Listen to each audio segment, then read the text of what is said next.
యేసయ్య వస్తాడు, మమ్మల్ని తీసుకొని వెళ్తాడు, ఒక కొత్త సృష్టిలోకి తీసుకొని వెళ్తాడు అనే నిరీక్షణకు కూడా అక్కడ అవకాశం లేదు. ఎందుకంటే ఆల్రెడీ యేసయ్యను బొమ్మగా మీరు అక్కడ ఆరాధిస్తున్నారు కాబట్టి.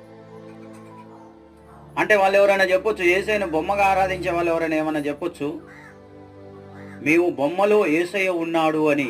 అంటే ఆ బొమ్మలో, యేసయ్య బొమ్మలో ఆయన ఆత్మ ఉంది, లేకపోతే ఆయన ఆత్మగా అందులో నివసిస్తున్నాడని మేము నమ్ముతున్నాము, కాబట్టి మాది కూడా విశ్వాసం అని నువ్వు అన్నావు అనుకో.